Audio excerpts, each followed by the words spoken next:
Thank you so much, Mirzad, for the opportunity. And thank you for putting us on all the flyers. Like Phage Directory, which is a small organization, it's all bootstrapped, and the United Nations, which is pretty much the opposite. So it's really exciting to be here and to tell you a little bit about what we do.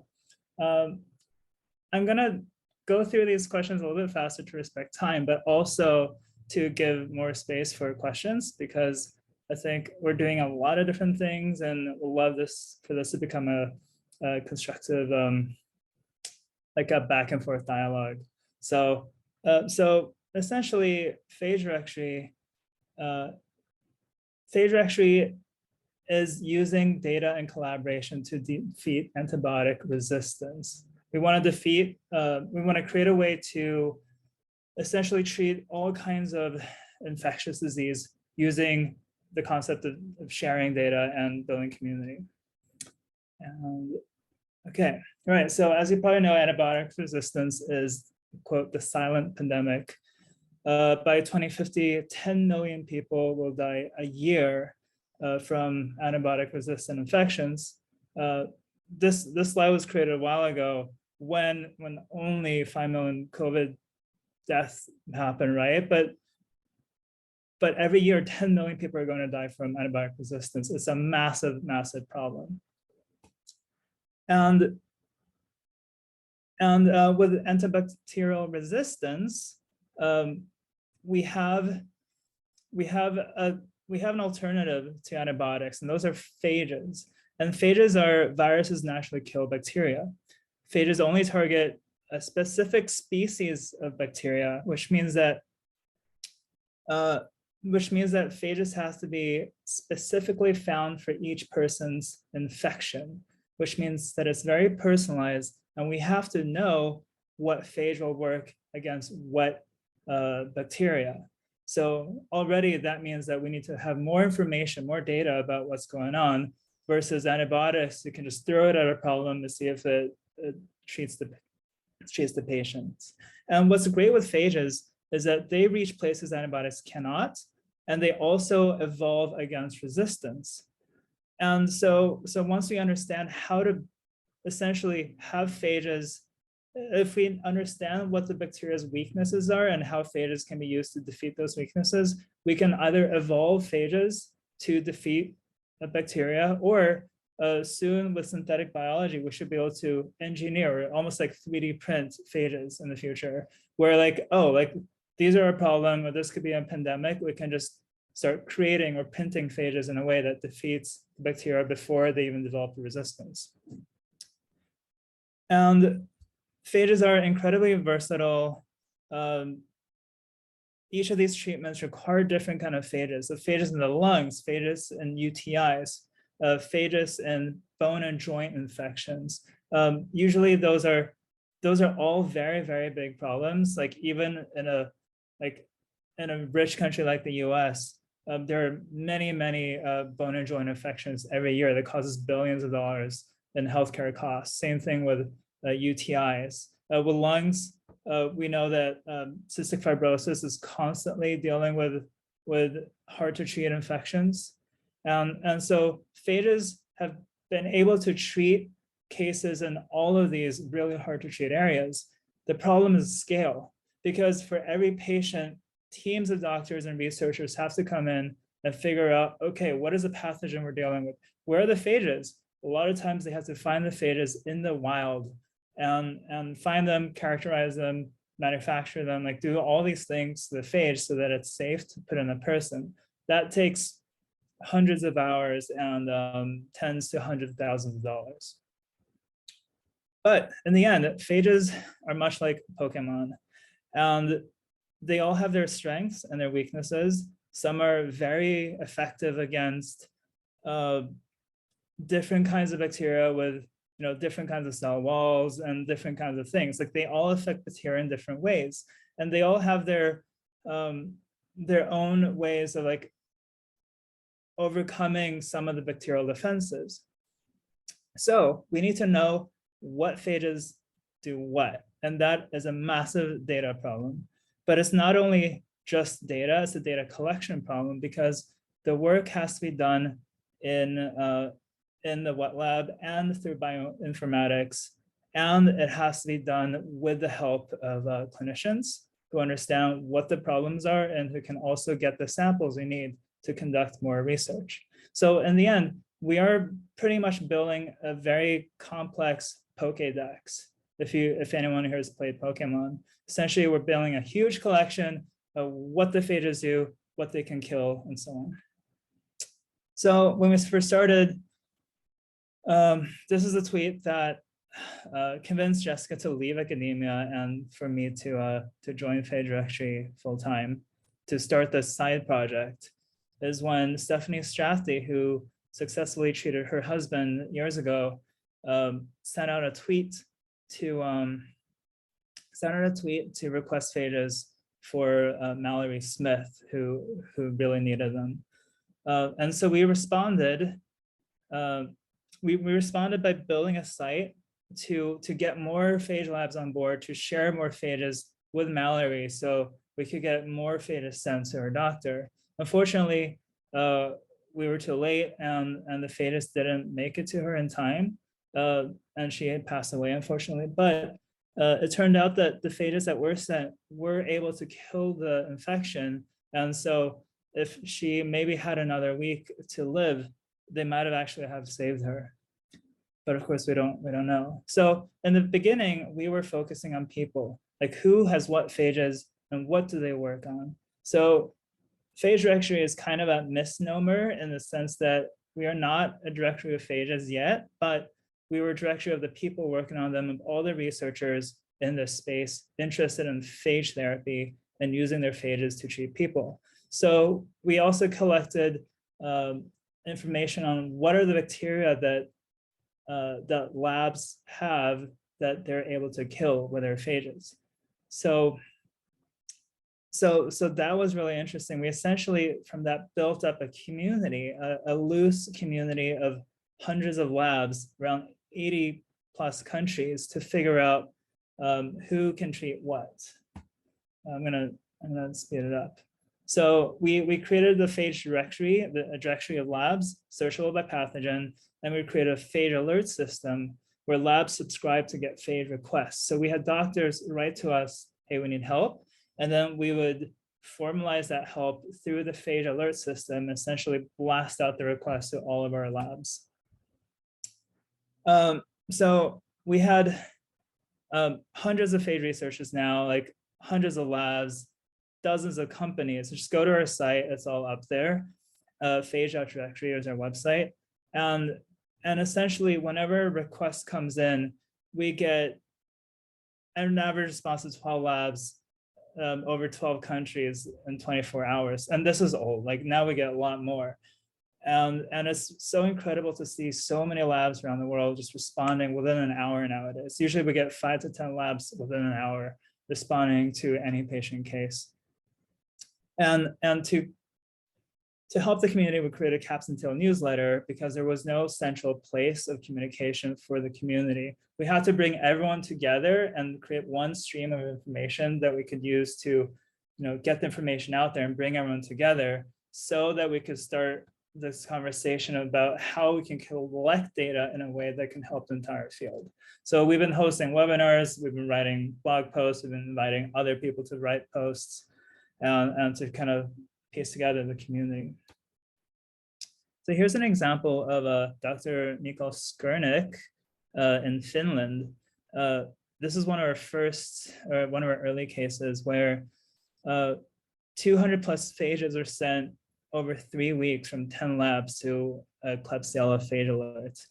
And as you can see on the graph, this is where like people either sent their phages or the phage samples for testing, or labs that received labs that received the phages to test against their strains.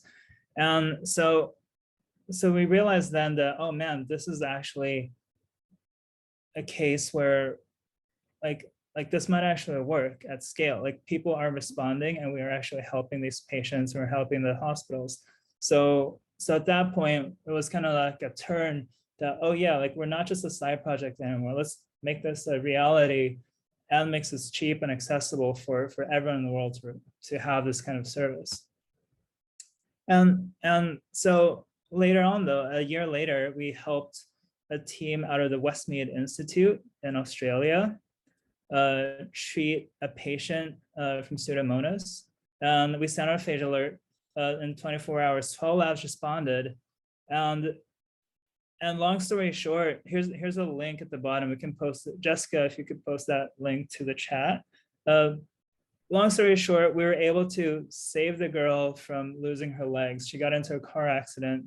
Her legs were infected and they couldn't treat her. She was in ICU for months and they couldn't treat her and they were close to amputating her legs. Somehow they found out about phage therapy as a last ditch method, and it got through to us and we were able to help coordinate a phage search for who in the world has the right phage for her. We're able to find the right ones that were able to help her and facilitate that. So we were able to save her life or save her legs. And that led to the idea of, okay, we need to scale phage therapy from 30 patients that we have today to 30,000 patients.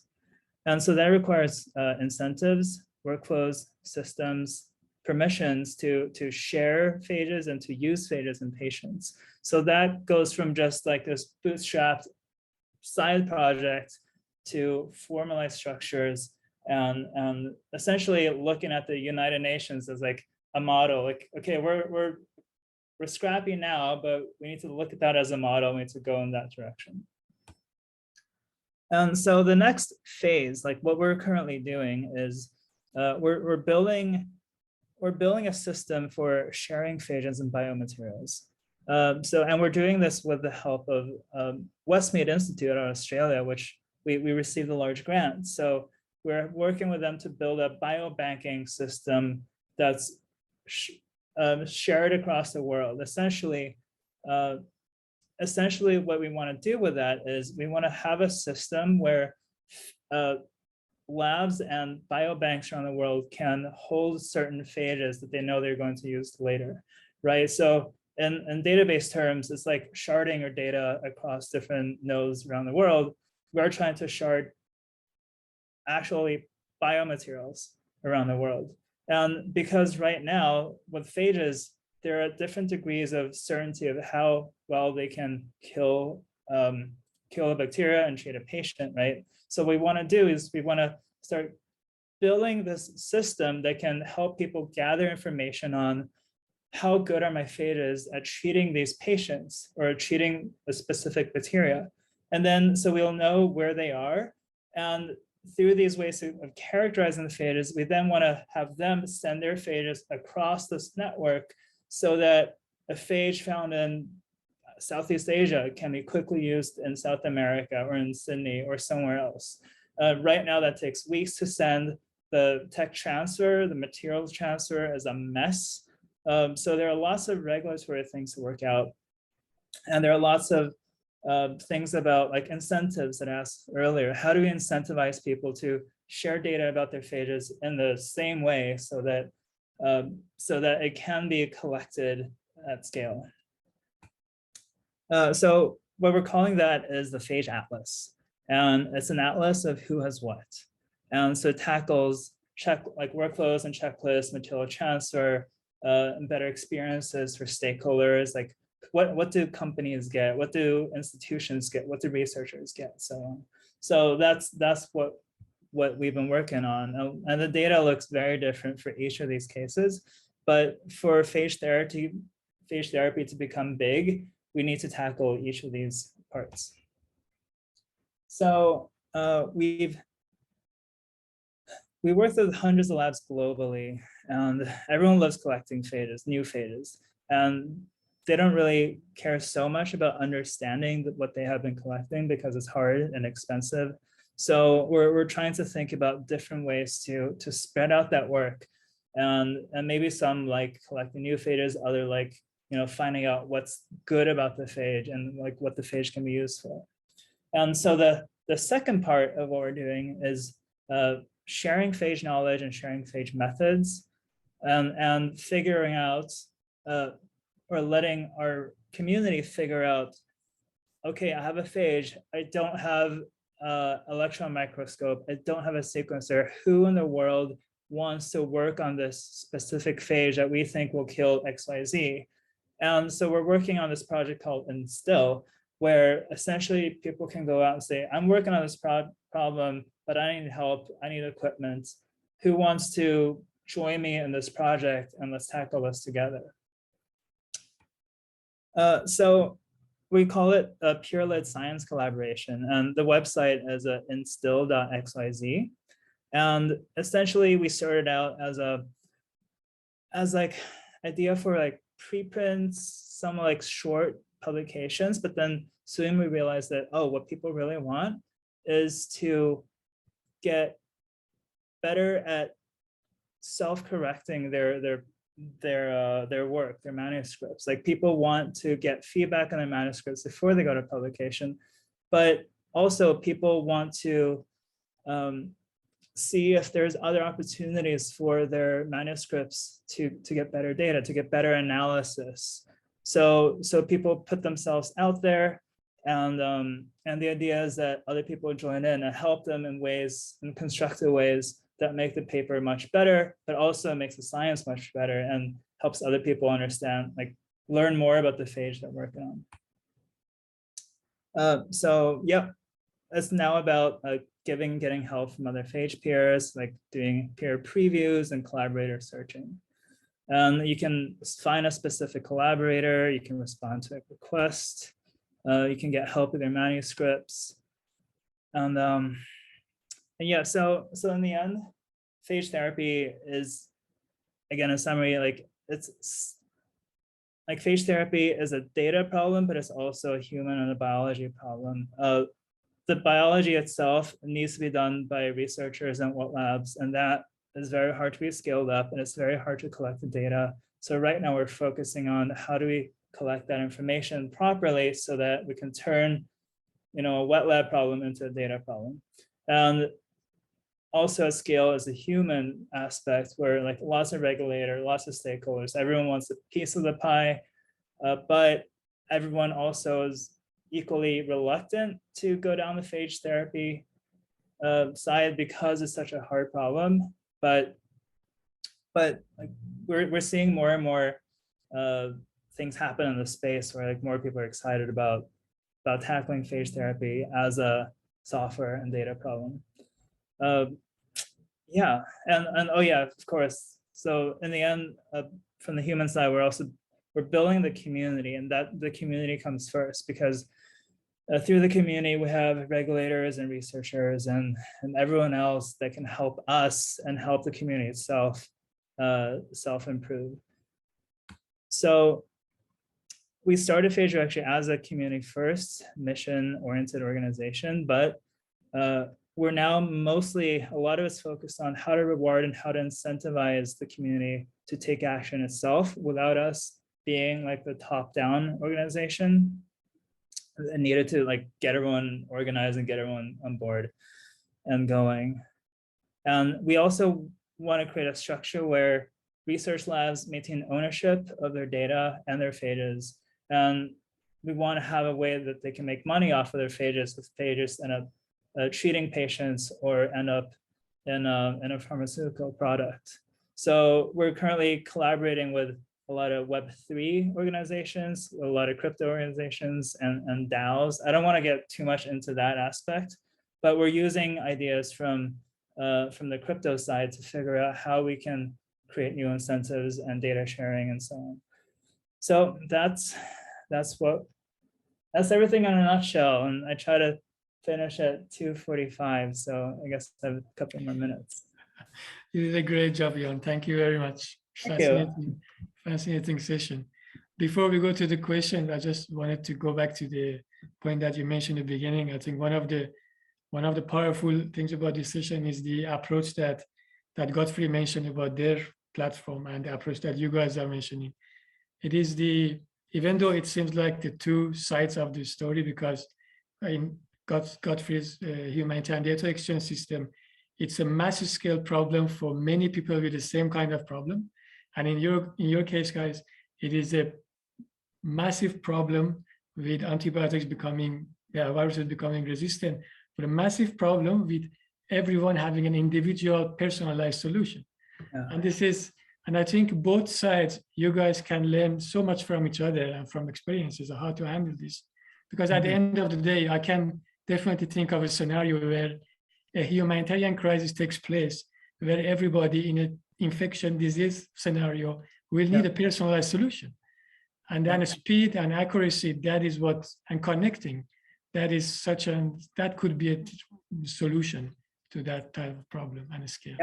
Yeah, it's we always approach it from a, like in the end, data problems are human problems, and we can't get away from that too much. Like a lot of the things that we see in, especially in the crypto world, it's like, oh, we can just use smart contracts and DAOs to like make these things into robotic solutions, but that's not how the world works. Like contracts living on a blockchain won't solve disputes. It won't solve other, human aspects that'll always be there.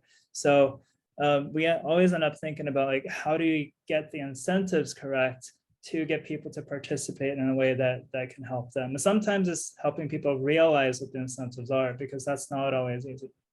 Yeah, totally agree completely. I'm just looking at to see if anyone has questions. I have a couple of questions, but I want just to see if audience, if anyone has a question, please raise your hand or just ask your question. Otherwise, I will just start with one question that I have. Oh, let's see. Andrew, go ahead, please. Oh, sorry. I'm still trying to wrap my head around the problem and the solution.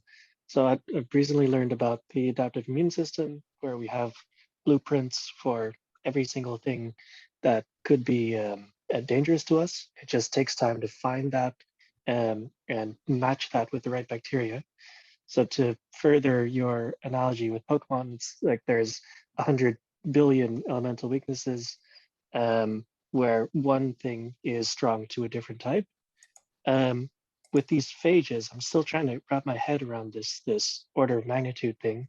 So how many different phages would you need to be able to, quote unquote, solve destroying all these dangerous bacteria? That is a really good question. I don't think it's a question that has been solved yet. And I can only speak from a data side, and maybe Jessica will chime in later from the microbiology side. But there are 10 to the power of 31 estimated phages in the world. It's a lot, 10 with 31 zeros at the end. Obviously, it's a massive problem space and we can't collect all of them. And so instead we have to look at what are the critical factors, like what are the things that are causing a bacteria to suffer or to stop replicating or to die from a phage. And it could be many different things. Like phages, the way I think of it is that all the phages have different weapons, almost like from a video game, to kind of the video game analogy, is that like, oh, some have the weapon to like pierce the cell wall of the bacteria so it pops like a balloon. Some can inject itself into the bacteria and mess around with the and pop the balloon from the inside, because it'll replicate from the inside, make hundreds of more of itself and pop the bacteria. And so those phages can come in and multiply themselves and become thousands more phages, and that'll essentially infect and spread through the bacterial population. That's another way. And then another way is like a phage can come in and mess up with the internal systems of the bacteria in a way so that antibiotics can now be able to kill them. So bacteria has evolved all these different ways to like get rid of antibiotics or protect themselves from antibiotics. But with a phage in the mix, all of a sudden it confuses the bacterial mechanics, and like all of a sudden antibiotics can kill it again. So there are a lot of these different ways that bacteria can be killed. And I think a lot of these methods we just haven't seen yet, we haven't observed yet, we haven't explored yet. So to me, it's important to like figure out what these kinds of ways bacteria can die are first, and then start building a system to observe more of these kind of things that we can start writing down and characterizing. Because I think like in the Pokemon analogy, it's like we only know like water type and maybe fire type, but what are all the other ones? We don't even know what the other ones could possibly be. So let's find all those types first, and then find out what phages have those types, if that makes sense. I want to add too, in terms of order of magnitude, you guys can hear me, right? Yeah. Okay. So each pathogen is going to need a collection of phages, like at least as it stands right now. For example, Pseudomonas aeruginosa that infects the lung frequently. Like there's a bunch of phage companies working on that, and they're looking at on the order of hundreds of phages against Pseudomonas and narrowing it down to like 6 or 10 that they think are going to work on 80% of Pseudomonas clinical isolates. So it doesn't end up being a crazy number of phages necessarily, but obviously that last 20% is like, who knows how many phages we need, because the other side of the spectrum is like Mycobacterium abscessus, for example, which is related to TB, the pathogen that causes TB. There's a lab that has 18,000 phages against it because they've been mobilizing undergrads at almost 200 universities as an educational program called Phages that you may have heard of. And so these students just dig up phages like each student gets one a year. And so it's become a machine. So they have the most phages against a given pathogen of anyone. And still, when there's an M. abscessus infection in a patient, like they will pan against all that library, and they usually they're still not able to find the right one. So it's like that pathogen is super gonna need just more and more and more. So, but that one, they have actually treated a couple of patients where they did have the right phages. So it's still promising. So like tens of thousands of phages per pathogen might be like the rough starting order of magnitude, but sometimes it's like you test 10 and like one of them works. So it's hard to say. Excellent. Thank you. Thank you, Jessica. I see a question coming from Jill. Jill?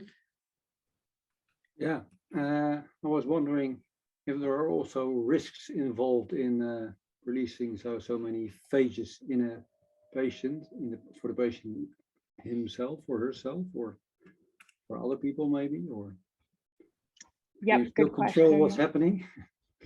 Yeah, there's a lot of talk in the phage field about that and how we do this right this time instead of the way antibiotics went, where they just threw them in everything, in the water and the food and the animals too, because now we have issues.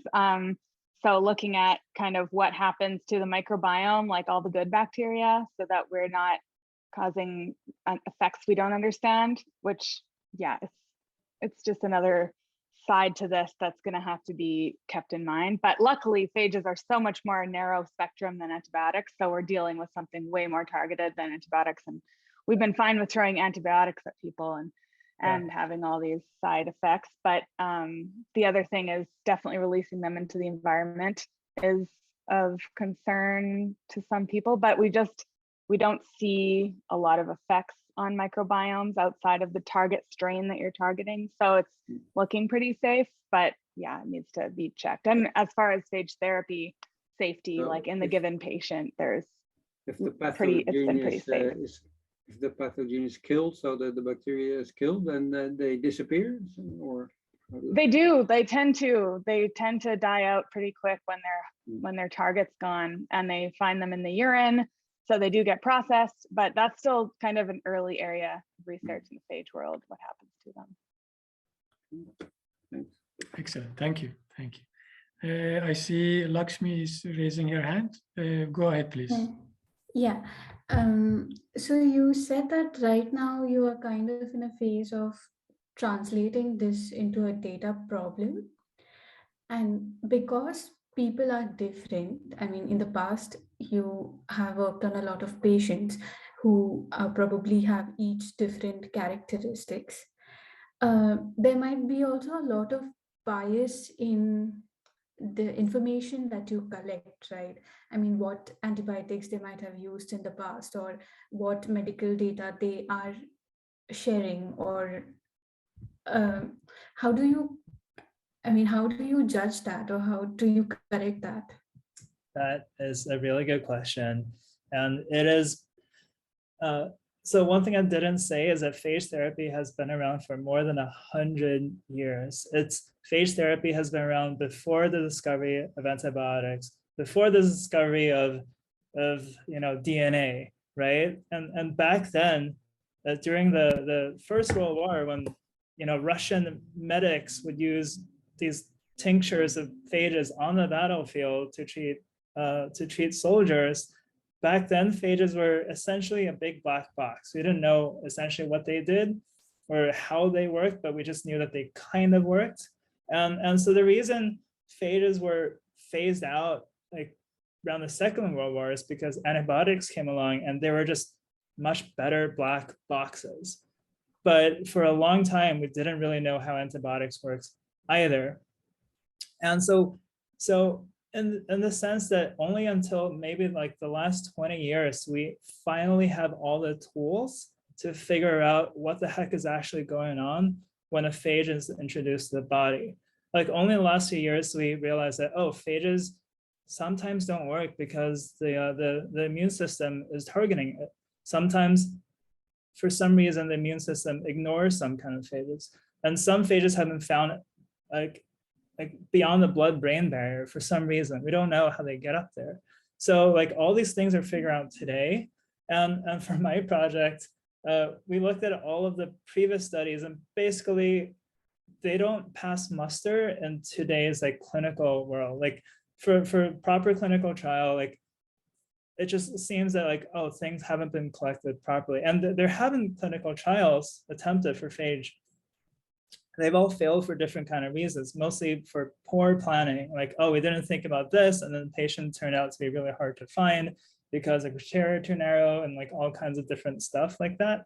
But it just poses, the problem is then like a systems design problem. And so that's really hard. And you pose a really good question because that's what we're dealing with right now. We're talking with lots of regulators and lots of physicians, and we're building essentially a very complicated schema to figure out what, from a clinician side and from a wet lab side, what are the things that could possibly need to be collected, but not necessarily, because it might be different between patients. And these are from physicians who have worked with phage therapy before. And so they tell us, what they're curious about, like, and not a lot of people track things like what is happening with the immune system after phage therapy is over and they have been treated. And so there's not much patient follow-up anymore. But now people are realizing, to Shield's question, that like, what is actually happening? Like, does a phage, do they stay in the body? Do they confer additional like immunity? Like, and for how long, right? No one knows. And like, so there's so many questions where no one knows, but we don't have the good like data collection principles to even figure out like what is happening. So at least we're establishing that now, and then hopefully people will come in and start doing those kinds of experiments, like within those. Okay, so eventually you want to reach, okay, you would want to reach to a state where you do learn from the past experiences how you can treat particular patient. Yes, very much so. And the thing we're doing differently from every other phage lab and phage biotech that you might find if you Google phage therapy is that everyone else is building essentially pharmaceutical products. Like they combine a bunch of phages together in a bottle and they see if that goes through clinical trial, or they build a huge library of phages and see if like a combination of them can treat a patient. For us, we're building the tools to get the proper analytics for whether a phage is working or not, or whether a combination of phages and antibiotics are working or not. So in that sense, we're looking more at like, here are the guardrails and here are the best monitoring practices for you to ensure that what you're selling actually works and for you to pass clinical trials. So we're thinking about it from that side. Okay, yeah, thanks. Yeah. Thank you. Thanks for the question. Thank you. Yeah. For the sake of time, we don't have much time. I will take one more last question from the audience.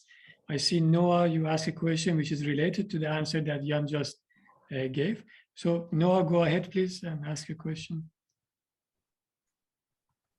Hi, yeah, I was, you mentioned that you haven't started building the actual Phage directory. You said that it was kind of a misnomer.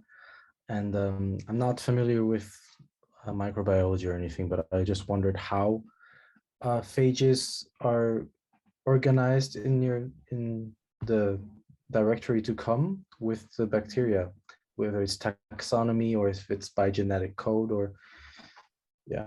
Really good question. Okay, I'll make it this, yes. So the short answer is yes and yes. So we're working with the group called ICTV, and they do virus taxonomies. And so taxonomically, viruses have been like structured in a tree for a long time. And then now they realize that, oh, that doesn't actually make any sense, because viruses aren't like family trees, because they steal things from other things all the time. And so they're like bags of properties, bags of characteristics. And essentially what that looks like is a graph, right? And so I'm thinking about it from a graph database side, which to me takes the best parts of the taxonomy and the genomic characteristics. So by graph, you mean, like a network of like clusters? Yes, yeah, a network of clusters, but we don't know what the properties of the graph are yet, and that's what I'm trying to figure out. So to figure that out, we got a bunch of biobanks to send us their data, their collections of phages, which are essentially just Excel spreadsheets, right? Just like basically everyone works in Excel spreadsheets, I realize, and that's what data mostly looks like. And so my job now is to figure out how to align them all together in a way that I can compare across, because of the way the data is structured, that's not really possible.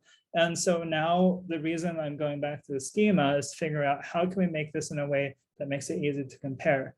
Luckily, the phage therapy world is very, very young, and everyone is just now wanting to build databases on top of it. Usually people deal with maybe a couple hundred phages in the lab, and that can be done with an Excel spreadsheet, no problem.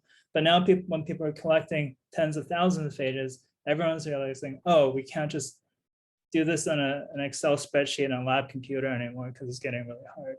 So yeah, essentially, like in the future, we're probably going to end up with something like what Godfrey built, which with HDX and their like HXL language.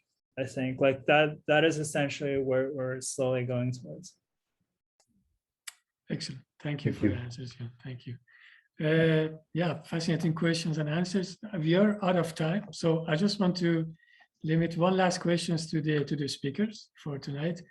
A question that we have is, where do you see your organization where would you like to see your organization in 3 years from now? And looking at the current situation in the world, the pandemic, the crisis is going on, and also the introduction of new technology, the decentralization of decentralized society, decentralized economy, decentralized science, where would you like to see your organization in 3 years from now? And maybe we can start with Jessica and Jan, and then see what your answers are. Mm-hmm. You want to go first, Jan, or do you want me to? I can go. I have so much to say. You probably have two different versions of this. I want to hear yours. That's good. That's good. Okay. So in the next 2 years, we're working with the Australian team to build essentially an MVP or version 1 of what this all looks like. And the successful outcome is that this is helping us guide the framework of how phage clinical trials are going to be designed. And so what that looks like is we're collecting data in a way that our machine learning teams can look at it and say, oh, like, what is going on here? Why is this happening? Let's do more experiments here, here, and here to get us closer to what good phage therapy looks like. So we're not looking at all of the phages, but like narrow spectrums. And then what that also looks like is that hopefully we will get our $50 million grant if we are successful in phase 1. So that would be really nice, because then we're not bootstrapped and working out of our apartments or in our parents' houses anymore. So we have a real salary. So so that is my short answer. Yeah, Jess?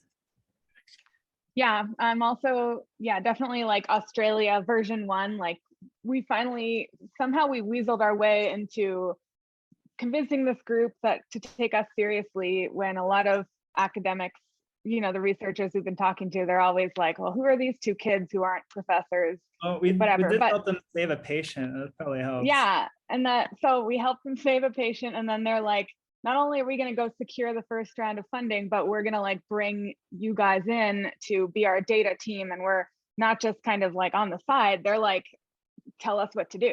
So I think that's so cool that we have this partnership, and that's clearly the first step. And like making that work with them is definitely like, if we can do that in 2 years, then we can take that and introduce it to other teams. Like in Canada, where I'm from, the government is starting to care about phage therapy when we never have. And so suddenly they're like, we need a phage biobank, we need a phage network. And like, what are the international teams doing? We need to maybe get phages from them. So I think the other thing is like linking. Jan has this analogy, like an interlibrary loan system, you know, with books, with libraries, you could just order from another library if you don't have it. Like, I really want to see like the preliminary version of that set up more, and being able to actually, if a new team comes to us, be able to onboard them to that and get their phage biobank on it. And so that everybody's exchanging phages in a decentralized way, that we connect all of their separate collections. So yeah. Excellent, excellent. Thank you. So the audience remember what they're looking for, so he might be able to help.